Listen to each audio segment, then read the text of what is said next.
would like to proceed for the group that presentation. So first off, we call the citizen group to present. All right. So let's welcome our representative from the citizen group, Dexter.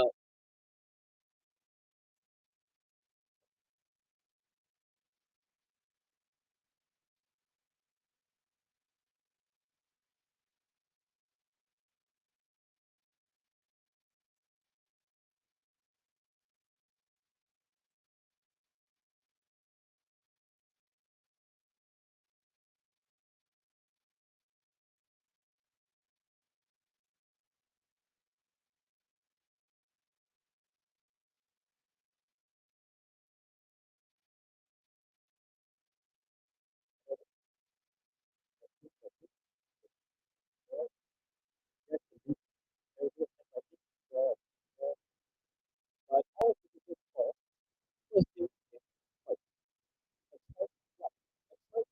This basically everything that I've provided from the to setting up classes to suggesting us everything. So what's the first thing of choice? Like usually when we use now and we will ask us about this and and because we do agree with something right. So I thought that's good. But the end of the day, so what I suggest is maybe you would allow you to our data and you will limit our usage. Please do not say sorry, you can only talk about this because you know, I don't want to precise and concise terms and conditions. What is the first thing you always do about yourself? Yes, I agree. Because you know, blah blah blah. You don't care. How do you solve it? It's more of a user problem, but DG they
yeah,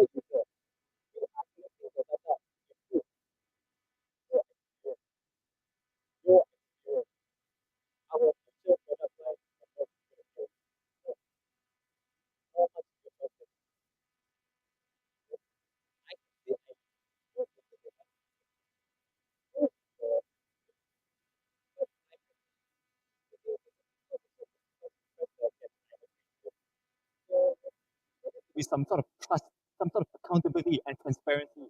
Maybe even though this doesn't really work or like email you, oh, I used your data for this and that and this. It's not really, you know, efficient or what, but it's at least something, at least there's some trust we can have. There's some sort of accountability and transparency there. Now, the last one is function-based data storage. Now, as you can see, these companies, the big ones, or the things that we always use, Meta, which includes Facebook, WhatsApp, and etc., Google Maps, and Google itself. Now, what this means by function-based data storage is essentially in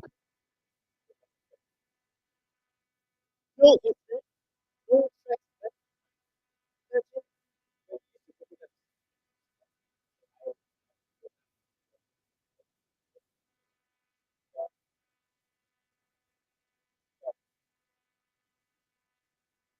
Oh, that's the thing.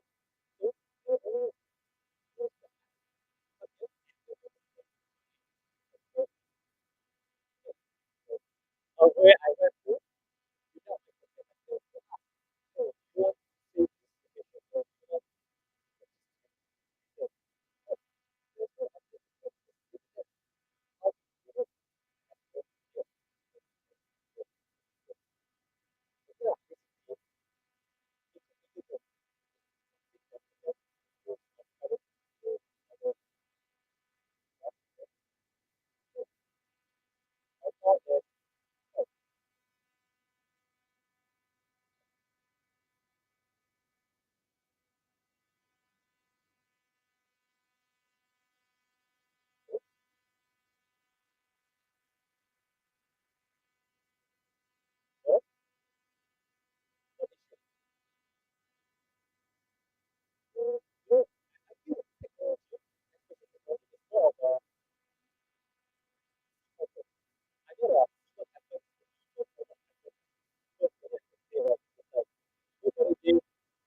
to be honest, if you ask me,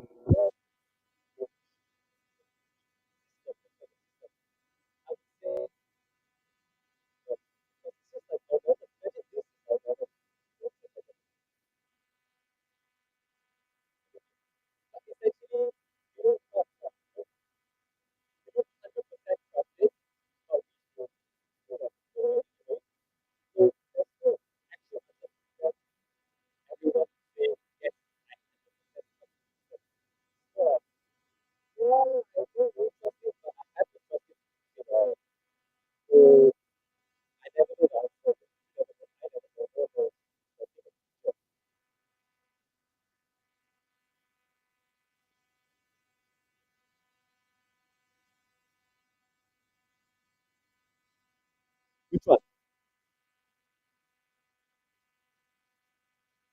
Yeah, the only thing is that yeah, as a user, do you understand that all these things are already by laws there around the world, not only about, but around the world they are there. This is not alien or renewable. That's why I say that these things are already there can be are implemented in the world that we are living in. We more to have so much type of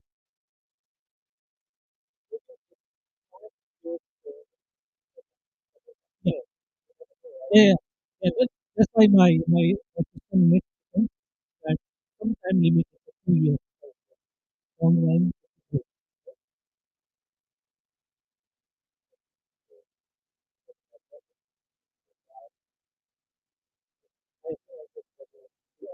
Yeah, you can't commit, but yeah,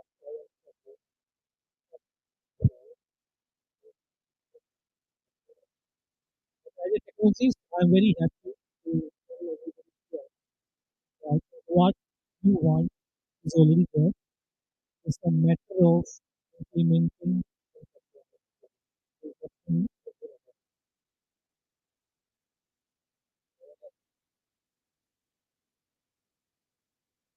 Thank you so much for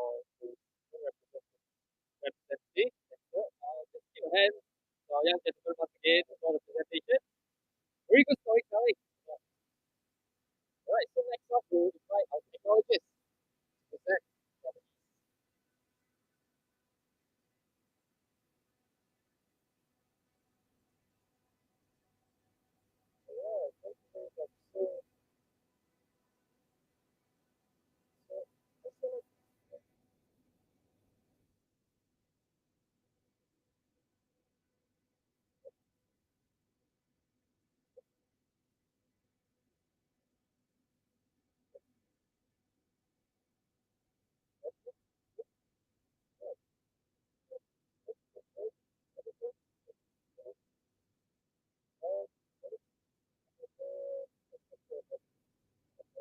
mentioned accountability, transparency, a graphical and concise terms and conditions, as well as functional based data storage and usage. So our main focus will be on how, the more on what does accountability look like, right? So the first key point is, what do we want? That's the key question. Because when you use an app, when you use Facebook or this and that, there are those ads. There's your data, there are your emails, your passwords. They're getting sent to this person and that person. So think of all the data they have on you with and without your consent. So let's think. What do you want to do? The first thing, what you know about me. What do they know about us? How much do they know about us? That's what we need to know. If they're giving personalized ads just from a Google search, what conclusion did they come to from that Google search? So we need to know what they know about us. From there, we need to know how. So it's the models and the algorithms. Just from that Google search, how did they conclude that, oh, I want to buy a car, or they're recommending new shoes? But what did that algorithm do for them to reach that certain conclusion? We need to know the model they are using to get that conclusion with our data. Moving on, what are the data points that you use to record, to recommend, send me ads? They have our data. They use the algorithms to form conclusions and they form data points. We need to know those data points and where those data points are going. Because if you open one app and you search for trips to Port Dixon, you open another app, flights to Port Dixon, you open another app, cheap hotels in Port Dixon. So these data points are getting sent from A, B, C, and D. Oh, thank you. Yeah. Oh, thank you. Now, oh, okay. Now, as you notice that the data moves from point A to B to C, where else is it going? Where has my data been that I don't know of? It might just be these three apps, but where else? And who else knows about this data? How else are they profiting off it? We need to know this. We need to know. On the most basic level, on the low level, we need to have security and privacy by design. Before these apps are rolled out, before these apps are there, before it's even implemented, the first thing they need to do is say, hey, we care about the users. I know it sounds fake or like something from a movie, but they need to say, we need to care about the users. Let's do one thing, security and privacy by design. So that all these issues we are talking about, all the things as technologists we're angry about and debating and going back and forth can be resolved. And we won't have any of those issues. Lastly, imagine if you get a notification on your phone like, hey, company X wants your data. Should I send it? Yes or no? You have the power to say, I want my data to go here. I want my data to stop here. I want my data to go there. But not only that, there should be proof, a digital receipt, a digital data usage receipt to see who has been accountable for my data, to see who has been responsible for spreading it, and to see how far it went. So in conclusion, we always need to think about what we want, and this is all that we want. So thank you for listening. Are there going to be questions?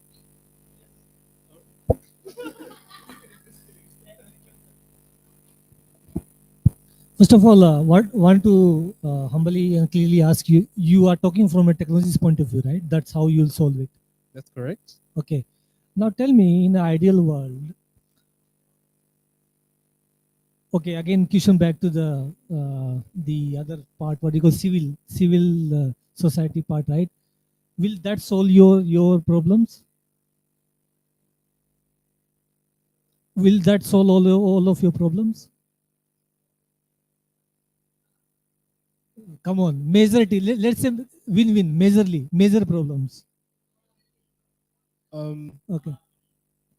If you don't mind, I can partially answer that. It's hard to say will this solve all the problems? Because the problems that I think will be solved, they might not be the problems you think are solved. So from our perspective and our standpoint, this is what best we thought of, and this is what we think. But if there are any other things that are missing or any other things we could include, we are open to dialogue. Okay.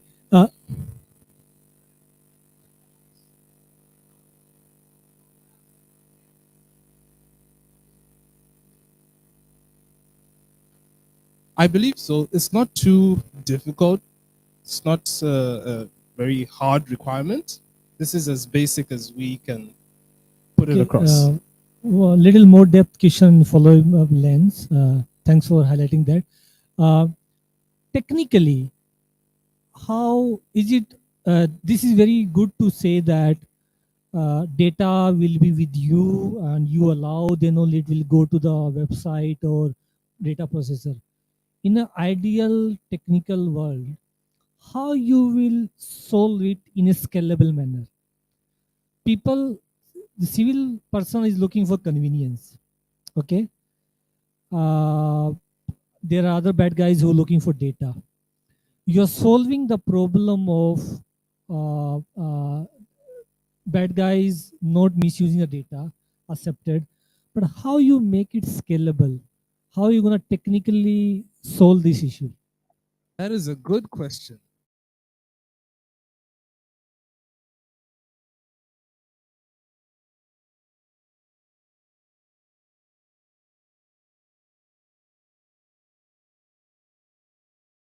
Okay. For example, we're talking about polymorphic encryption.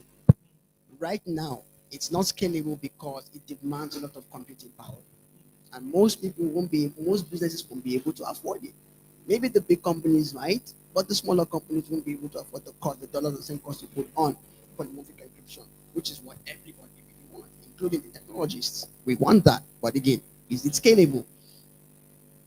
Yeah. So scalability, it will be a case by case thing. We can't just blanket it. Let's take an example of big tech companies. I don't want to name any companies because I have some respect to them. Say some things. I think I might be able to catch which one. Just go ahead. Let's say social media websites. Okay, give me an example how you're gonna solve the social media advertisement issue with this approach. Oh, all right. The common platform we know of. What do we give them when you are signing up for your account? You give them your name or whatever name you want to be called by. Yes. You give them some date of birth because they want to be sure you're old enough to use the platform, and email address and a bunch of other things. Yeah. What I want to do there as a technologist is say, okay, what do I need? What is the minimum amount of data required for this person to be able to network effectively? Mm-hmm. Anything else, I'll put it in an abstraction layer, and that's scalable. I don't want to get into specific technologies, but again, because that changes. What we need is a framework, something that guides programmers and guides technologies towards making sure that whatever technology is out at that time, make sure that these parts are taken care of. If you get what I mean. No, but isn't the same thing we are doing when we sign up for a website? We only provide information which we want to provide. Mm-hmm. So how does this solution will do any value add on top of that? I was coming to that part now. Okay. Because that other addition is now talking about data usage, the analytics, the algorithms, and all of those other things that go into how digital, which is what brings me to setting decisions as a technologist. And I'm just not just a tech person. I have a boss who is a business person. Okay. Who is telling me to do X, Y, Z. I might not have all the power. What I want to do as a technologist is find that fine middle point to be able to sell something to my boss as a CTO. And I'm talking to CEO and say, boss, I think we should put privacy by design here because it's going to cost us X amount down the line. Let's talk about not the CTO. Let's talk about the consumer aspect. I'm laying the ground for that. Now, coming back to say, how do you deploy that on a platform like that? Is saying, okay, what data is going to be used? What do we want to do with this data? We want to sell them products, for example, right? You want to sell products. You want to advertise because you want to monetize. Now, that link What is the minimum amount of data that I need? Most people don't mind. They just want to know. And maybe I will go a step further to say, you know what? Let's earmark a certain amount of money for data usage. You literally get a certain dollar amount for that, for us using your data to do X, Y, Z. It's not just about limiting it. You want to be able to expand and say, okay, do I offer these users something in exchange for that data? Because we need that data to operate. So I can be one-sided about the answer, but I'm trying to answer it from both ends as a business person and as a technologist. So, in a nutshell, are you saying that the best way to do this thing is that if you getting things for free, I'm trying to summarize here. If you are getting things for free, you will be profiled. I'm talking about advertising on social media, the big two major issues. Okay, that you will be profiled and you are giving consent. If not, you pay for subscription. That's the way you're going to solve this issue. No. Then what you're trying to say then? Again, the subscription part gives you access to other services. That's on the business side. Okay. What I'm saying is at the baseline, what we call free, we both know it's not. Yes. So as a technologist, I'm looking at the real issue on the ground, knowing fully well that it's not free.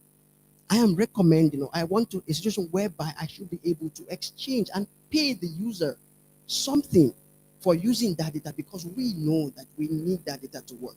Let's forget business world. Let's come to governments. When a government wants to make policies for next year, they collect data. We want to know who lives here. That's why we do census, so that we know they need 20,000 cubic meters of water a day. How do we know that we need to deliver them that 20,000? So let's talk about in social media and advertisement, right? Are you gonna say that? Yeah, because we are trying to solve a real problem, right? Yes. I mean, that's why I want to push both the side. That's why I'm playing a devil role here, because please, we cannot extend it, right? So, are you saying that social media should start paying users Yes, to use it? that's a start. But why they will pay for users to use it? Isn't it like consumers should pay to the website rather than the website will pay? Okay, that's an interesting point, right? Yeah. I'll just try to add on to what he said and also answer your question. So imagine if I have a business model and I make money off my customers and they don't know that. They just sign up to something and they don't know that. But it's a right for them to know what they're getting into so that they are fully aware of what tactics I'm using, what data I'm using, so that it's fair, not just for me to make money, for the consumer, customer, user, whoever. So let's flip it. If I want to use your data, I'll say, hey, can I have your height? Can I have your weight? Can I have your hair color? So that you can consent to it. And I say, hey, you can give me that data and I can pay you for it because I'm making money off it. So it should be fair for both parties. How does that sound? Okay, so I want to add on. Let's take an example of Facebook and YouTube, right? So, for example, YouTube, I got your data. Let's say you got short hair, for example. So the whole ad mechanism is that this particular vendor has to pay, for example, Google in order to push ads to me, right? What happens now is that, if I remember correctly, correct me if I'm wrong, Google takes 6 and the YouTuber gets 4, if I remember correctly. But what if we change and say, hey, the consumer gets 1? So this thing is actually a win-win situation. Google gets more people on the YouTube platform, and the consumer say, hey, I get paid for watching YouTube, so why not I watch more?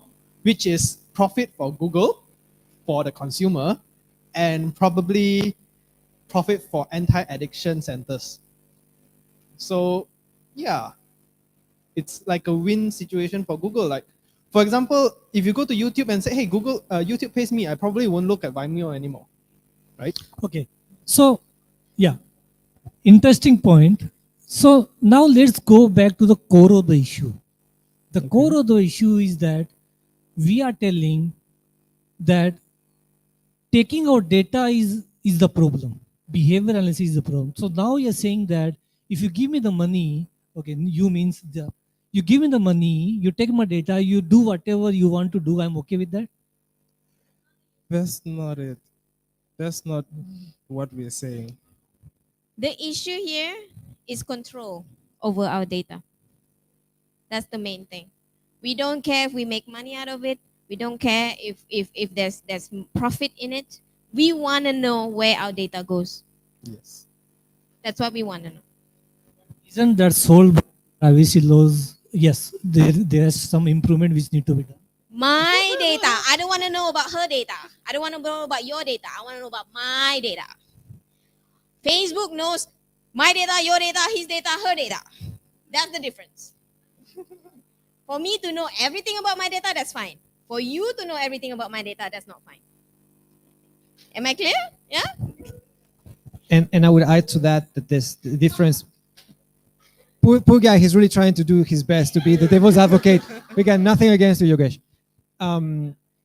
So this the difference I was mentioning before between the data that is extracted and the data that is learned. So one of the things, for instance, that is difficult to articulate is when you have announcements such as the one that Facebook did a few months ago, that they were taking down their facial recognition algorithm for the pictures that were submitted. They were trying to sell it. Oh, we are so good. We are so nice. We are removing that. I heard nobody in the company saying, we are also deleting everything we've learned out of using that algorithm. So what do I care that you're removing the algorithm? Its usage is already done. Like, I'm dismantling a factory for nuclear bombs after throwing 25 of them, already flattened the country. I don't need the thing anymore. I'm going to be nice because I'm dismantling the factory. It's this kind of thing. So there's a difference between the data that is extracted from you, which is what they claim to be able to give to you through those privacy regulations and through those data protection laws, but what they have learned about you, I've never heard them about wanting to share with you. John, I understand that, and it's a problem we have to solve. But again, I want to go back to the topic where how this the solution. See, I'm here, I'm participating to get a solution out of it. We all want. So now, Mariam, maybe I said something. She was like, okay, what happened? But what I'm trying to say is that, let's name it now. Facebook is giving you option to delete the data. Okay. What more you want on top of that?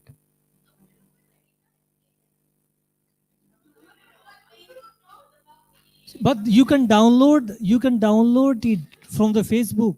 You can download it, the archive. You can download your data points, but you can't download, for example, my data has went to Malaysia, then Singapore, then somewhere in the US, maybe went to China government. I don't know. Not that I'm against China government, but it's an example.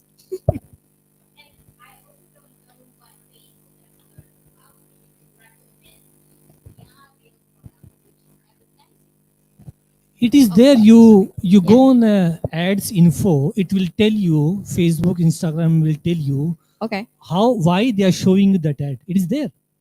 Okay. So All right.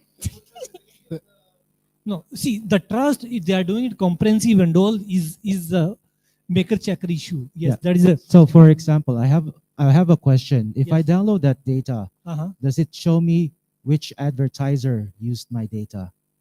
Which advertiser use your data? Yeah, I want to know which advertiser is using my data right now. Okay. For that, you may have to go to privacy policy, but I need to check if that doesn't give you or not.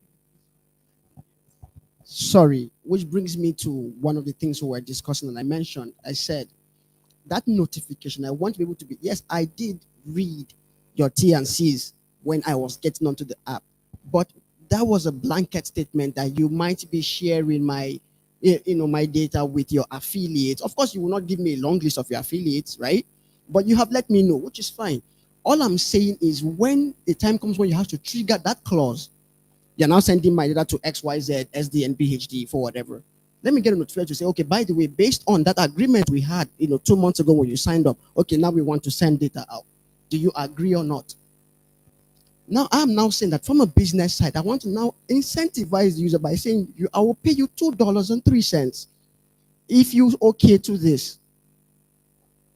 You see the angle we're trying to come from? We're just trying to look at it from a business, because technology is, at the end of the day, still business that drives most of it. So we're trying to look at it, how do I incentivize the user? If they say no, what happens then?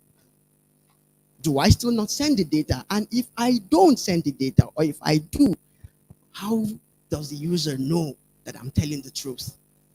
I want to a digital data usage receipt to say, I can go and print that receipt or view a PDF that says, based on, okay, this happened on the server, like a log or some sort, at 8:03 p.m. We sent you notification on this, and 8:04 you said no, and that is where it terminated. Nothing else happened after that. Okay. So our production guy asked, so I got answer to that now. I was thinking, so I may have missed some of the thing you said. Advertiser never get your data. Okay.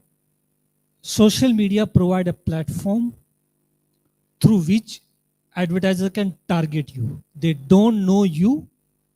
They don't know it's Yogesh, Mariam, or John. They don't know everything, but they have filters. Yes, that can be limited, and it has been done. So saying that advertisers are getting access to your data is wrong. They don't access to data. They query the data to target you, right? Which one? Sorry. Yeah, so the porn site knows I like peanut butter. Who knows? The porn site. I'm just making a joke right now Yeah, because that's we're fine. very That's fine. much I mean, in the thing. Yeah. Yeah.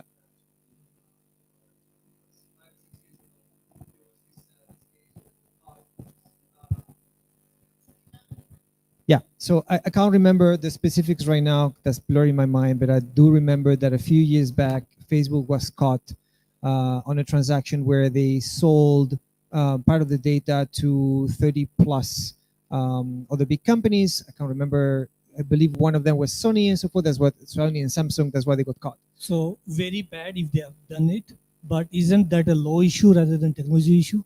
It is a technology issue.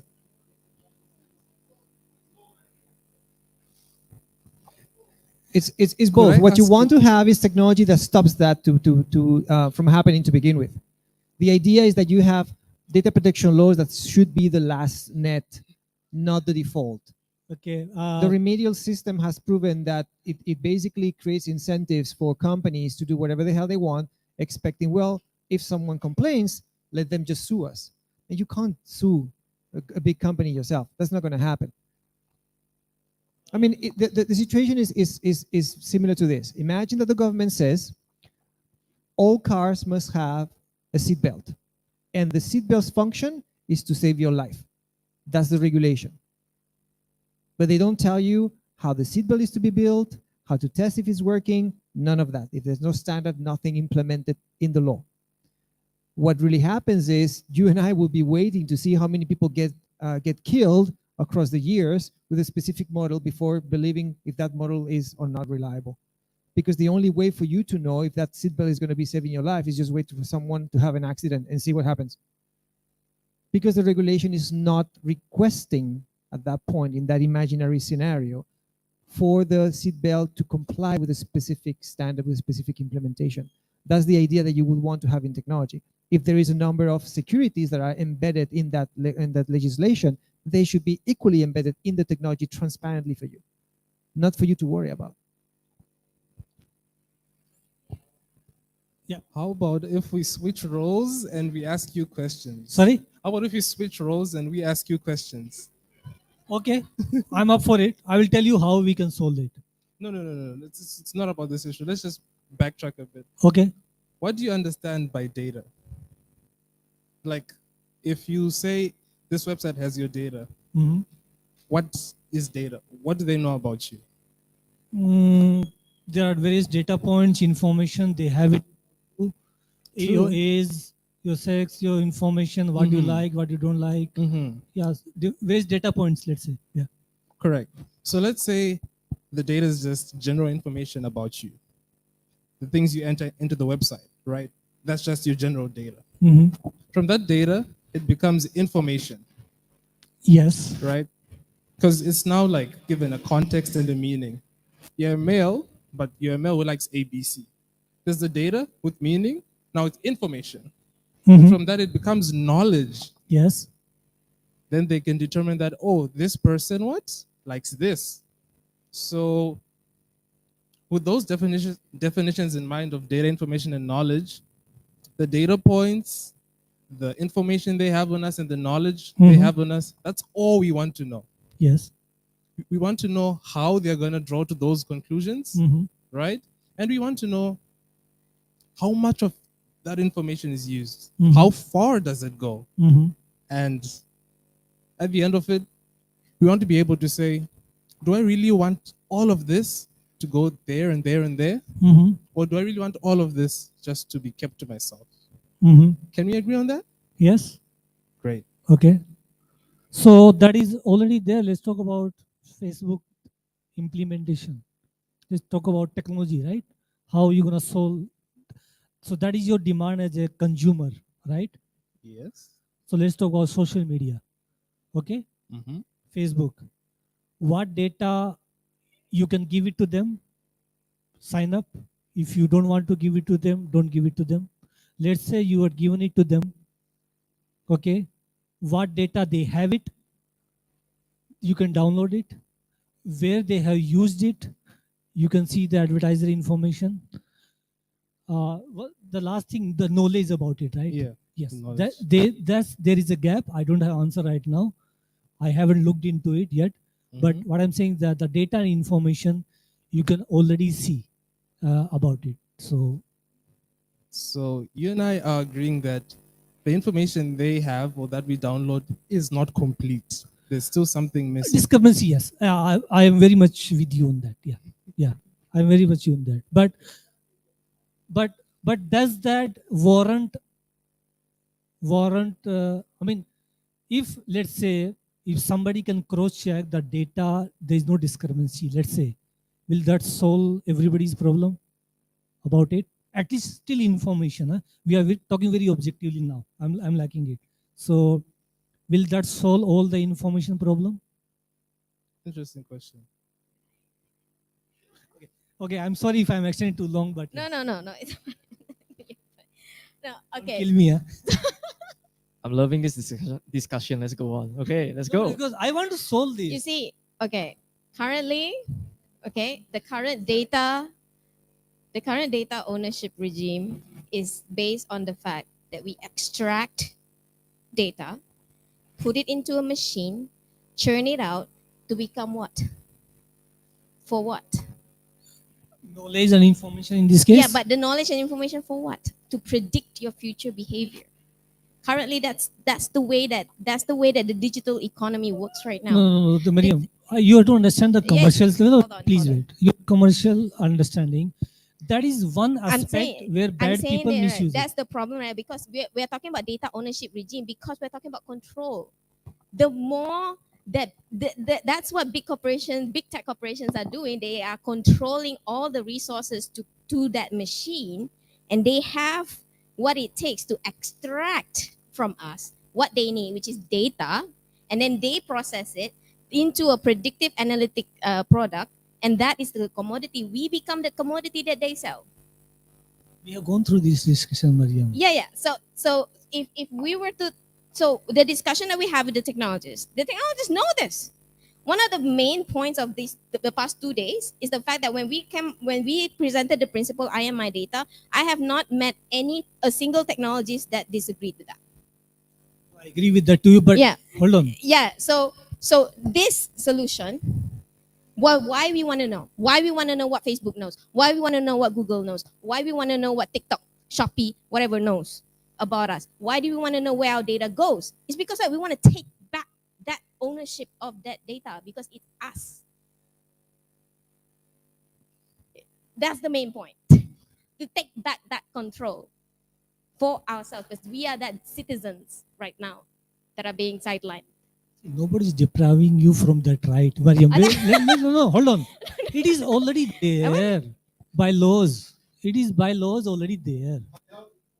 Yes. Nobody's depriving you from that. I have a question.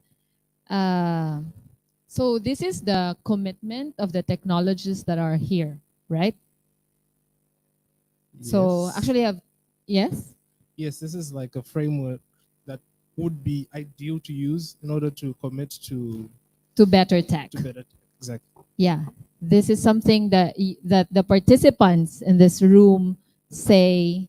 I mean, you, the technologists in this room say is possible that can be done within your environment, within the tech that you manage and the company that you run, and the apps or products that you developed. Yes. Yes. Am I a commodity that you sell? I am a commodity that you sell. Okay, thank you.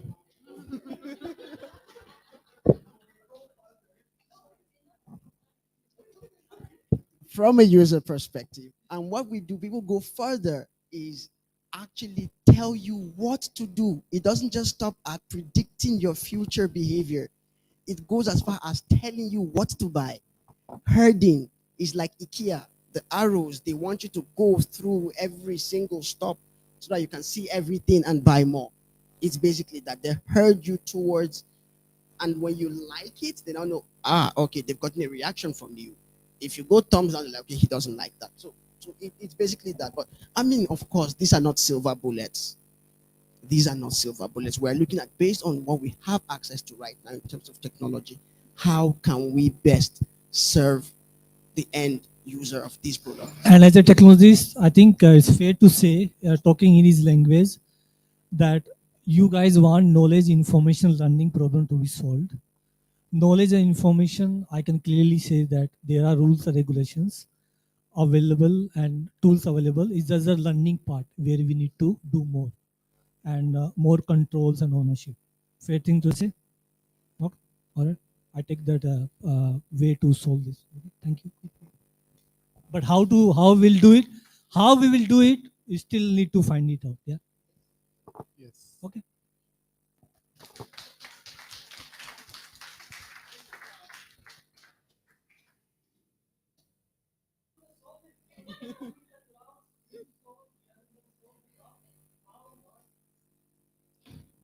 All right. Is there any more question for the technologists? Right. We have a very long and fruitful discussion and back and forth here and there. I love it. All right. Thank you so much for the technologists. Let's give them a hand. Thank you, everyone.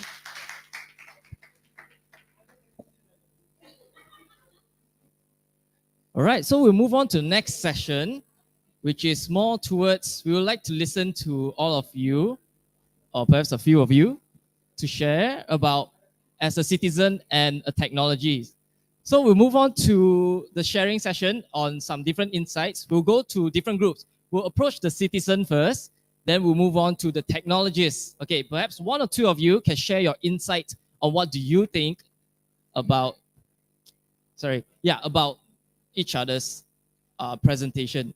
We can have the citizen to talk about what does she think about the technologies. Okay, right. All right. So right now you'll be given a piece of paper to write down your thoughts and perhaps your comments or any insights that you liked. You can write it down, and we'll just give you a few minutes to write it down. Okay, maybe 2 minutes here and there. If you need more time, just let us know. Okay. So 2 minutes to write down your thoughts, your comments, and perhaps any insights that you have gained from this sharing session. And after that, I'll just go around and perhaps ask a few of you to share your insights with us. All right. So feel free to write down.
All right. So 2 minutes is up. Do let me know if any one of you need a little bit more time to write down or finish up your thoughts. No? All right. So without further ado, I'll start passing around the mic to ask a few of you to share your insights and your thoughts or what you have written down. Okay, we'll first invite Rachel. Everyone, let's give a hand to Rachel. Hi guys, so I'm representing the citizens. During our discussion just now, Len constantly said that I was like the perfect example of the ignorant citizen. Someone who should star in a awareness video. So I do agree, because like as a end user, what we see is what I want to use, right? So I prioritize like convenience over, let's say, security, or I don't realize how far reaching the impact of my data being used by someone else is.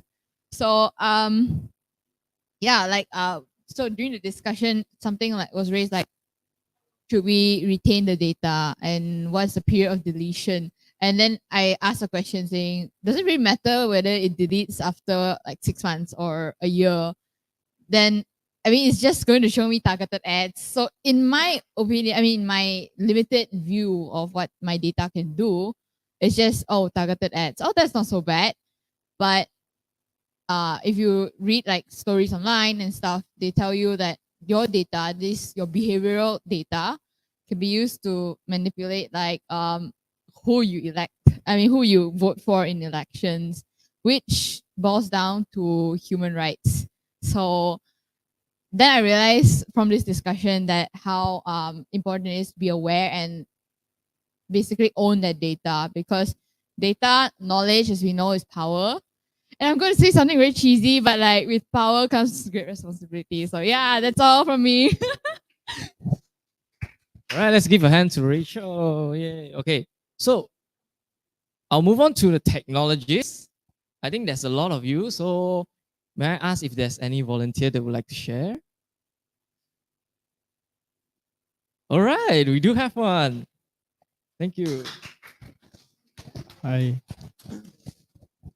I'm like, if no one shares, then I share. But so actually, the citizens side, right? They actually remind me of like we actually have like non-literate people at the tech side. Not you, but in general, we have non-literate people. So it is actually our job to make them aware of stuff. Like yesterday I talked with my brother. I just realized he didn't turn on two-factor authentication for his Facebook. And for me, it kind of surprises me because everything is like two-factor, two-factor, two-factor. Even you want to log in your Google account, they also ask you to press yes. Although maybe in the layman people, they don't understand like why Google so mafan. Ask me to press one more yes. I just want to log in, like kind of thing. So that is one. And then second is, of course, terms and conditions should be simplified as per layman terms. I remember previously when Facebook was interrogated by the senator of the US, people actually laugh at the senator for asking these kind of questions. But this is actually the basic questions, like no one reads the T&C of Facebook. I read once Windows T&C and I don't understand what the shit they are talking about. But yeah, so second thing, all technologists agree that open source is the way forward. Like you want to change the world, you need source codes and stuff. So that's why I want to add on to say that corporations actually should be obligated to contribute to it. Although, well, in some cases, maybe it hurts a little their profit, but in the long term, it kind of serves the entire humanity. Yeah. I think that's it. And I can't stand off. I wanted to follow up on what you mentioned about Zuckerberg's declaration on the Senate. A lot of people, I heard a lot of comments about, well, those questions are so stupid, etc., etc. You could even see Zuckerberg's face as a senator. We sell ads. I'm not sure people understand that possibly, and I'm not in the senator's head, so I'm just guessing here, but it makes a lot of sense that What he was doing was having Zuckerberg saying that on the record, so that the business model is defined on the record. So if they're caught selling data and making business out of sale of data, they can say, well, but you said you only sell ads. So I didn't think that that was such a stupid question. I mean, it was possibly, we don't know the story behind it, but I was actually thankful that he did such a simple question and it was answered and put on the record. Next one. All right. Now, just to add to that. Now, I think what I take away from today mostly is that I believe that citizens and technologists both agree with the I am my data principle. The next thing now is, how do we as a society collaborate towards dealing with this challenge of digital harms?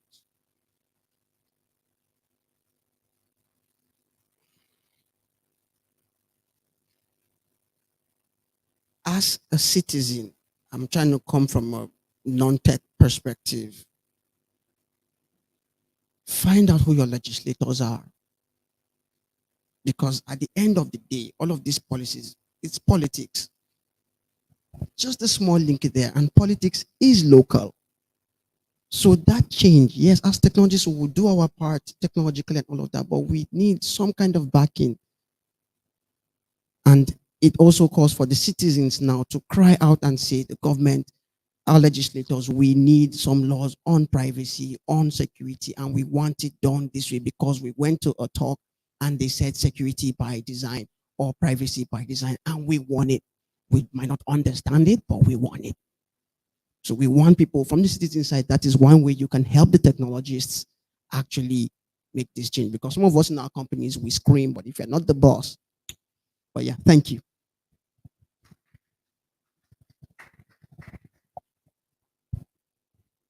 All right. Thank you so much for the sharing. May I ask if there's any more volunteers who'd like to share? Yes, Mariam. I know I mentioned this before, but it kind of didn't occur to me until kind of today. The fact that we've been talking about the principle of I am my data, that you are your data for the last 3 years, John. And when we go to like different circles and we're like we get blank faces staring back at us, most of the time. But as I've said previously, I have not met a single technologist who we have introduced the principle or the concept to that actually disagrees with it. When we talk, I mean, they might hear about it for the first time. Even when they are hearing about it for the first time, they'll be like, okay, yeah, it is. You are your data. It's like, it's like something that's a no-brainer for that. And I know it shouldn't come as a surprise, but especially when we came up with it.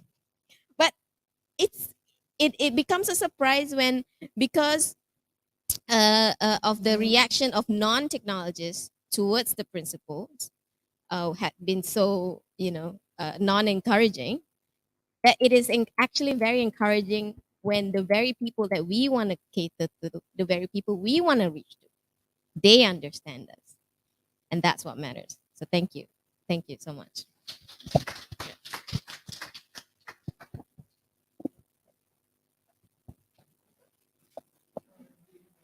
This time. I think for me it is important to understand. I will talk this now. For me, it is very important to understand that what is the requirement of the civil part, and what they understand what it is and what they don't understand how technology works. The learning is that both need to start talking the same language. So the civil society, I'm not sure if I'm using the right word, maybe not society. The civil individuals need to understand how technology and business works, and technologies need to understand more on the demand of the individuals, and they need to start talking the same language. They need to start understanding the challenges of doing it, and then need to visualize that what is the actual issue we are trying to solve, and then only I think both can sit across the table and solve the challenge. Just now we discussed about knowledge data and the learning part. I'm really grateful. I don't know him personally, but I'm really grateful that he raised this point, and that's where the clarity comes, right? Otherwise, we go round and round, and then it goes back to again to the cloud. We are trying. There is a problem. We are trying to solve the problem, but why is the problem? Then only as a technology will be able to solve it. I understand that there is a gap in learning, but there is more also which has been done in past few years, and it's about the matter how consistently it is implemented rather than things not being there. So it should not take much of the time if there is a better legal framework put in place. I think I might be hitting myself on my foot by saying that most of the problems are to be solved by the legal framework rather than the technology issue, because technology is an enabler, is not a problem. So if there are certain laws, regulations put in place, technology has to adhere it. All right, maker checker is again who will be the checker of it, not the technology's responsibility. But I think technologies will be more than happy to adhere to whatever the regulations comes up. But who will comes up with that? I'm not sure about it. So we have to learn about it. Thank you. We do have one more, sir. First of all, I'm Kalam actually. So I will share one of my personal experience. In 2002, one of my cousins just suddenly one day called me, bro, what is the name of your primary school? I say, why? But just I need something. What the name of your primary school? I just tell him. Just after 5 minutes, my Hotmail account has been hacked. So you have to think that in 2002, when I create my Hotmail account, they predict mobile is not that common. So no, they don't ask for my mobile number. And they also don't ask for my any other email account. So for forget password or retry password, there is only one option. What is your secret question and answer? And most important part is that the question is also displayed here. What is my primary school name? So the cousin, he is a very non-tech guy, and we thought he's a very dumb guy also. He hacked my account from a tech guy, you understand? So actually the moral of the story is this: technology is changing very rapidly. So there is nothing is constant. So rules and regulation must be adapt with that pace. And another thing is that today's solution of a particular problem will definitely create a new problem in future. And it's natural. It's the life of the circle of life.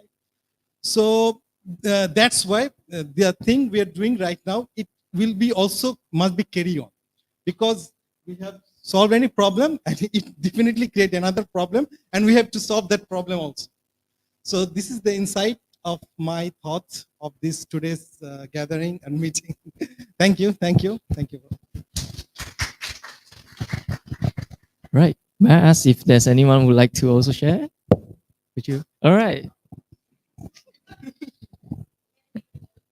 Yeah, so I came really late. So that means I only came just to witness the fight that actually happened. Great job, everybody. That was so interesting. So I think something that's quite interesting, because I was not participating throughout the day, the observation that both sides are actually quite interested in how data is actually controlled, how data is managed, and how do you actually gain better ownership and develop a system that would reflect that for both sides, the technologist who's actually quite concerned about business and how do you actually make the ends meet at the end of the day, as well as the people who are actually using these type of systems. I think something that actually does strike me, of course, because you may have solutions, but I think the interesting thing is how do you actually scale the solutions? Because as you actually have people who are demanding certain things, as well as the technologists who are actually interested in developing certain models, you may not actually be able to scale it in a way that would penetrate. Like, you're going to digitize so fast. So, but what if a group of technologists is interested in developing these types of frameworks? Then how do you actually ensure that say these types of systems is awash in the education system, for instance? Like, how do you actually make it a practice? And I think that's always like one of the bigger questions. So I think like definitely in terms of the large scale is the ideas are actually quite brilliant, and that's the passion I think as we witness is actually really really really great. But I suppose things it's always steps to move forward, like compliance, implementation. I think education as it becomes a bit more normal. But I think I learned a lot. So thank you so much to the people in the room. Join us for dinner.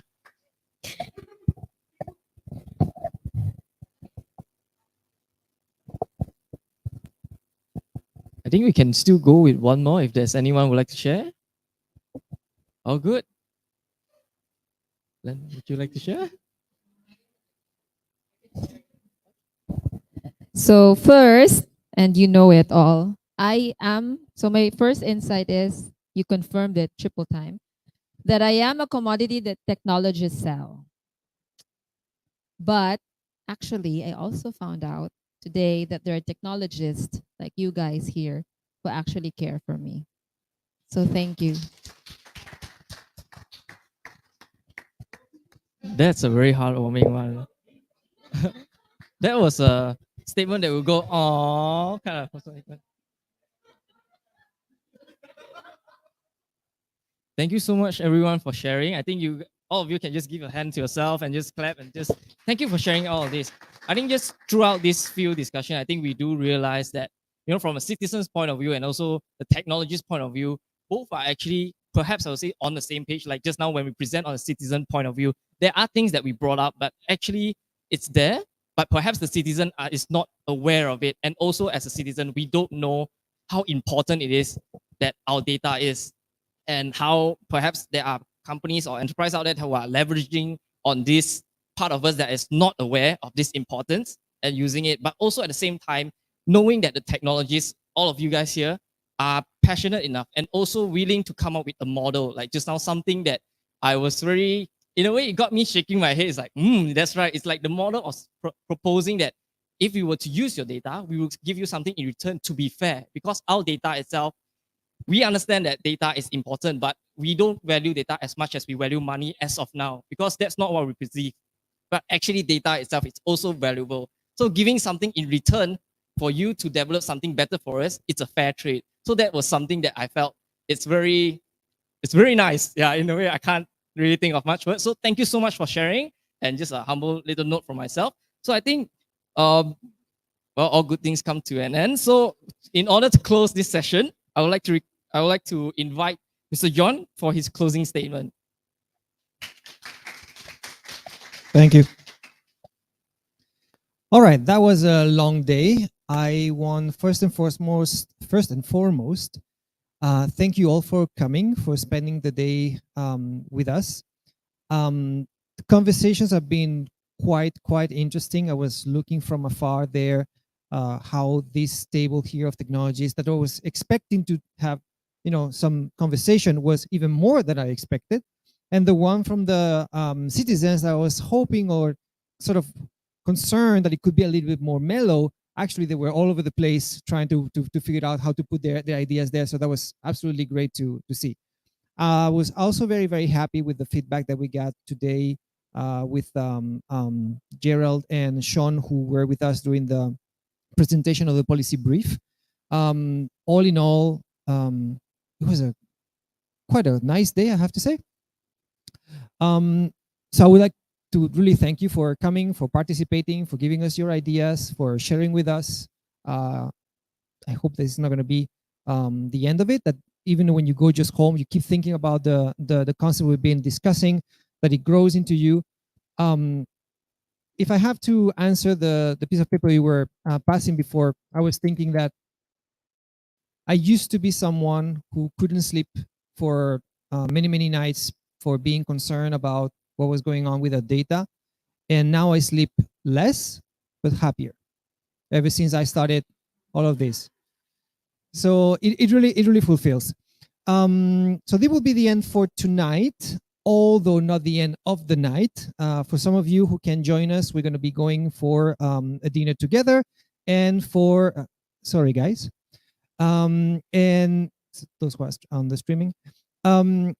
And tomorrow we're going to have the third and last day. What we're going to be having in the morning is a session with the Malaysia public policy competition session for an hour and a half. Then we're going to be reviewing on ICANN 75, who's going to be held in KL next week.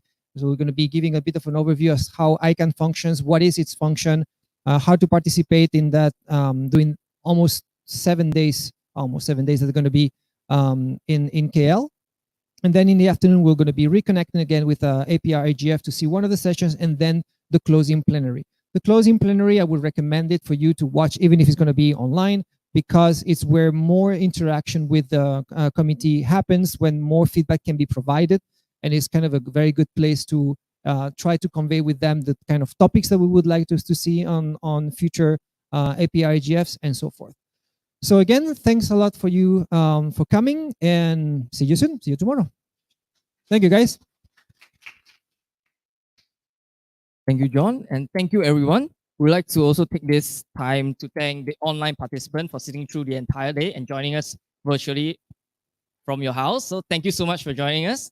Right, and I think that's all for today's evening. And as John mentioned, we'll be having dinner right after this. So do join for the dinner. And also just a personal side note is that we would like to invite all of you to come tomorrow as well to join our program for the last day.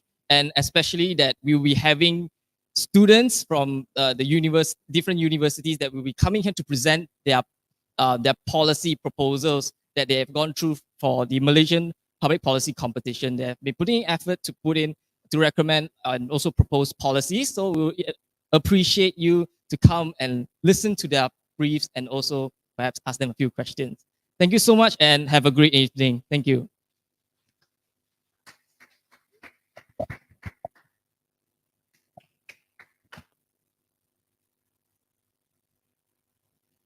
For emceeing so well. So dinner tonight will be at Big Sink. Yeah. Which is about 300 meters from here. Are we changing menu? Okay. Okay. Yeah, we walk together. So we meet